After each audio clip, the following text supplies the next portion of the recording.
India TV, आपकी आवाज।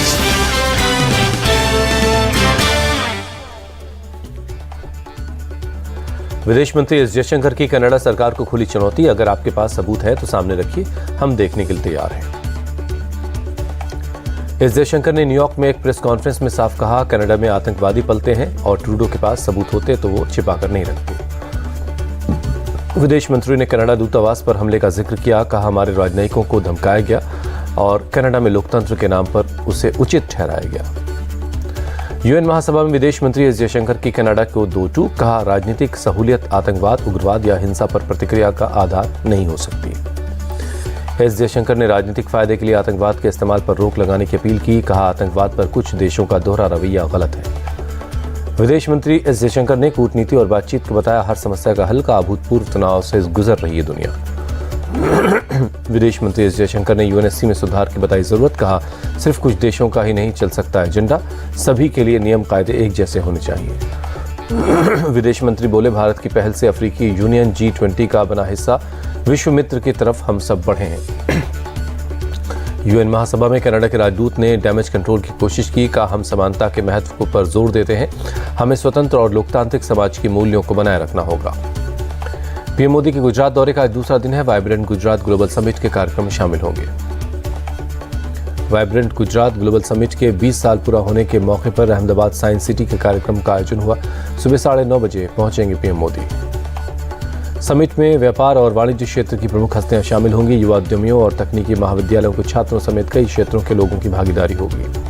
अहमदाबाद के बाद छोटा उदयपुर में बोडेली पहुंचेंगे पीएम मोदी। 5200 करोड़ रुपए से ज्यादा की परियोजनाओं का लोकार्पण और शिलान्यास करेंगे। PM Modi mission school of excellence कार्यक्रम के तहत 4500 करोड़ रुपए की परियोजनाओं का लोकार्पण और शिलान्यास करेंगे।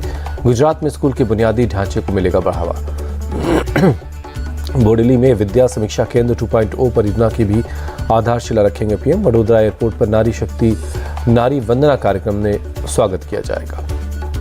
बिहार के सीएम नीतीश कुमार ने अचानक किया सचिवालय का दौरा। सुबह 9:30 बजे पहुंचकर 6 मंत्रालयों का कामकाज देखा। नीतीश के निरीक्षण के दौरान 6 मंत्रालयों में सिर्फ एक के मंत्री अपने दफ्तर में थे।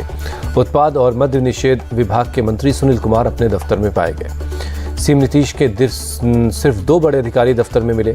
उद्योग विभाग के अपर मुख्य सचिव और भवन निर्माण विभाग के प्रधान सचिव दफ्तर में थे। नीतीश कुमार भवन निर्माण मंत्री अशोक चौधरी के दफ्तर पहुंचे सुबह 10 बजे। अशोक चौधरी सीएम के पहुंचने के 2 मिनट बाद दफ्तर पहुंच गए। राजस्थान के सीएम अशोक गहलोत आज से मिशन 2030 अभियान को लेकर यात्रा शुरू करेंगे। जयपुर से करेंगे आगाज।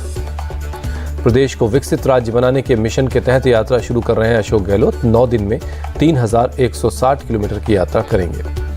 गहलोत की यात्रा के दौरान मंत्री विधायकों के साथ साथ स्थानीय निकायों के जनप्रतिनिधि और कांग्रेस कार्यकर्ता भी साथ चलेंगे। आज ज्वेलर्स, रत्न विक्रेता, ज्योतिषियों और कारीगरों से करेंगे संवाद।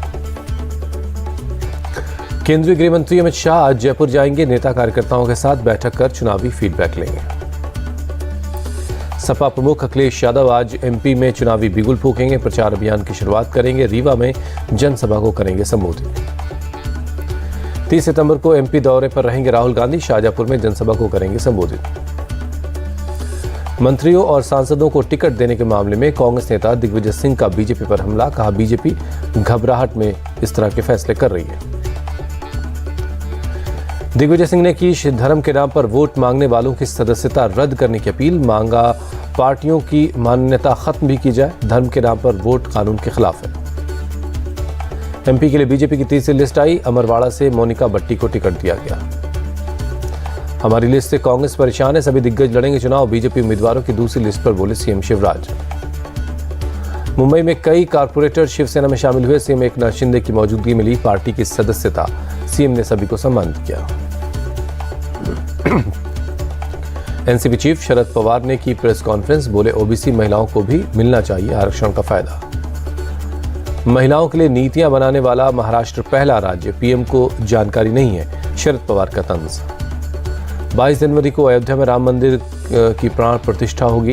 पीएम मोदी होंगे शामिल। रामलला के मुख्य पुजारी आचार्य सत्येंद्र दास का बयान।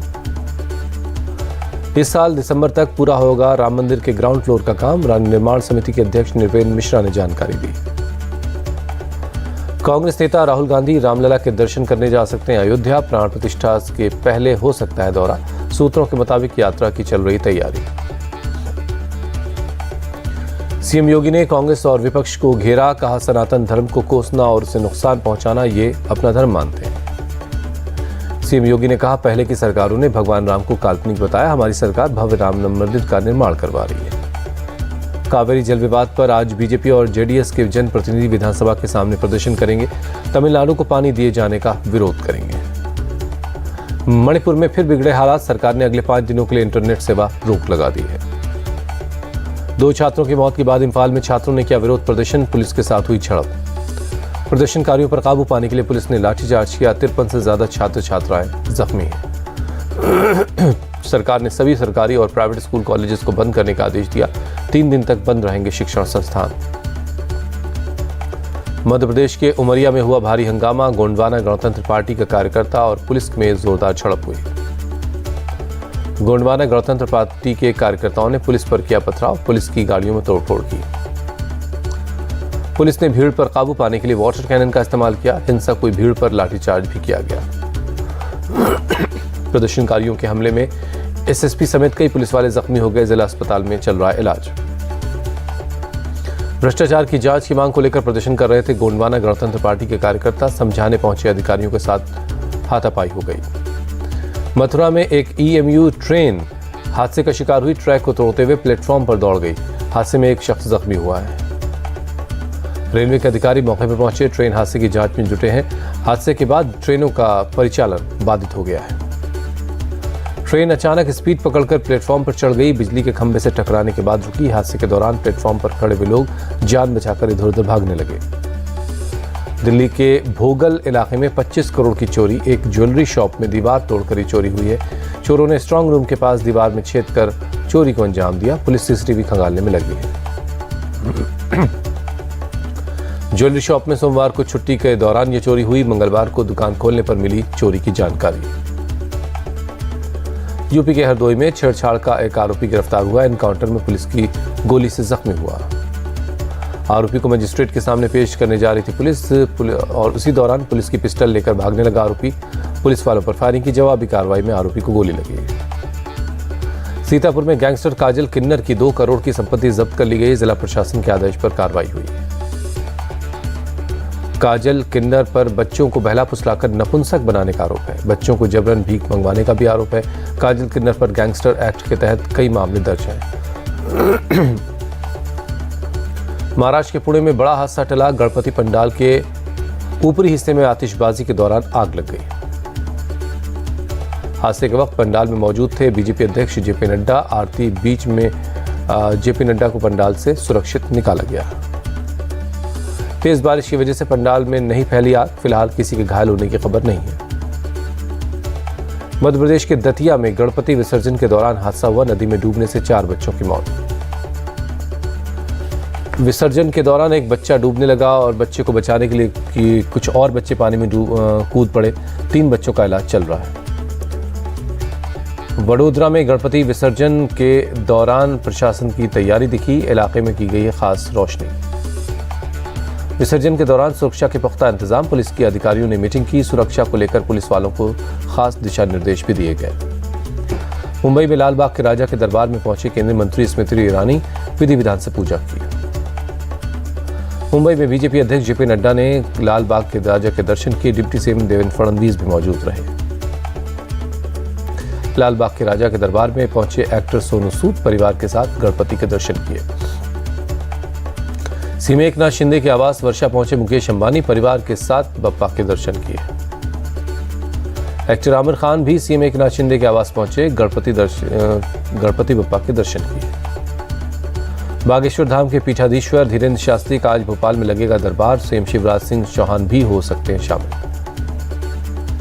चिकित्सा शिक्षा मंत्री विश्वास सारंग ने किया कार्यक्रम का आयोजन। 2 दिनों तक बाबा सुनाएंगे हनुमंत कथा। भोपाल में हनुमंत कथा से पहले निकाली गई शोभा यात्रा। बाबा रथ पर सवार होकर शोभा यात्रा में शामिल हुए। सड़क के दोनों तरफ हजारों लोग दर्शन के लिए खड़े थे। बीजेपी नेता शाहनवाज हुसैन को आया हैशटैग। मुंबई की लीलावती अस्पताल में हुई एंजियोप्लास्टी। जम्मू कश्मीर के श्रीनगर में स्कूली छात्रों की पहल, स्वच्छ भारत मिशन के तहत चलाया गया स्वच्छता अभियान। यूक्रेन के राष्ट्रपति जेलेंस्की ने रूस पर लगे प्रतिबंध को बताया नाकाफी, कहा यूक्रेन रूस के खिलाफ नए एक्शन की तैयारी कर रहा है। जेलेंस्की ने रूस को बताया आतंकी, कहा रूस हर दिन यूक्रेन के शहर और गांवों पर रॉकेट से हमला कर रहा है। यूएन महासभा में कनाडा ने किया यूक्रेन का समर्थन, कहा यूक्रेन पर हमले के लिए रूस जिम्मेदार है। संयुक्त राष्ट्र सुरक्षा परिषद में अमेरिका की तालिबान से अपील, अफगान महिलाओं और लड़कियों के अधिकारों का करें सम्मान। लीबिया के डरना में बाढ़ की तबाही के बाद सामने आए प्राचीन सभ्यता के निशान, ग्रीक शहर के नए अवशेष दिखे।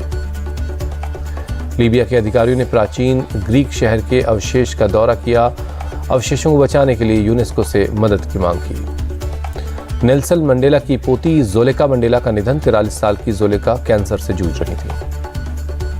सर्च इंजन गूगल ने 25 साल पूरे कर लिए हैं। 1998 में पीएचडी के 2 छात्रों लैरी पेज और सरगेई ब्रिन ने इसकी शुरुआत की थी।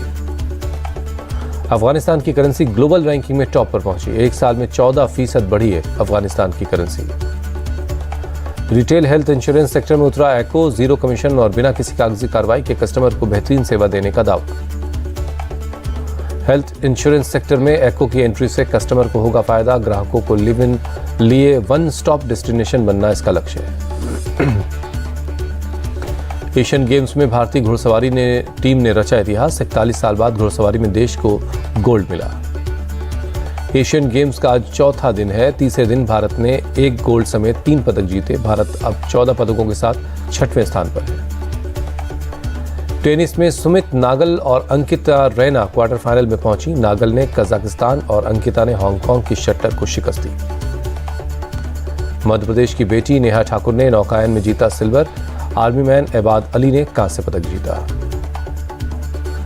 भारत ऑस्ट्रेलिया के बीच तीसरा वनडे मैच आज राजकोट में दोनों टीमें आमने सामने होंगी। दोपहर 1:30 बजे शुरू होगा मैच। रोहित शर्मा की कप्तानी में भारतीय टीम ऑस्ट्रेलिया के खिलाफ मैदान पर उतरेगी। पिछले 2 मैचों में केएल राहुल संभाल रहे थे टीम की कमान। तीसरे वनडे से पहले टीम इंडिया को बड़ा झटका, हार्दिक पांड्या और मोहम्मद शमी भी नहीं होंगे प्लेइंग 11 का हिस्सा। भारत के खिलाफ राजकोट वनडे खेल सकते हैं ग्लेन मैक्सवेल। चोट की वजह से मैक्सवेल ने पिछले 2 मैचों में हिस्सा नहीं लिया। तीसरे वनडे मैच से पहले भारत और ऑस्ट्रेलिया के खिलाड़ियों ने की प्रैक्टिस, नेट पर जमकर पसीना बहाया। वर्ल्ड कप की तैयारी के सवाल पर बोले रोहित शर्मा, अपने रिकॉर्ड पर नहीं, टीम इंडिया को वर्ल्ड कप जिताने पर फोकस रहेगा। लीजेंड एक्ट्रेस वहीदा रहमान को Dada Saheb Phalke award, life time achievement पुरस्कार से सम्मानित किया जाएगा। अभिनेत्री वहीदा रहमान ने सरकार का शुक्रिया अदा किया, कहा मेरे लिए बहुत बड़ा सम्मान है। शाहरुख खान की आने वाली फिल्म डंकी इंटरनेशनल मार्केट में 21 दिसंबर को रिलीज होगी। पहले 22 दिसंबर की तारीख तय की गई थी। सलमान खान टाइगर 3 के फैंस के लिए आज देंगे खास मैसेज। सुबह 11 बजे सलमान रिलीज करेंगे अपना पैगाम। परेश रावल और मृणाल ठाकुर की कॉमेडी फिल्म आंख में चोली का ट्रेलर रिलीज हुआ। 27 अक्टूबर को बड़े पर्दे पर आ रही है फिल्म।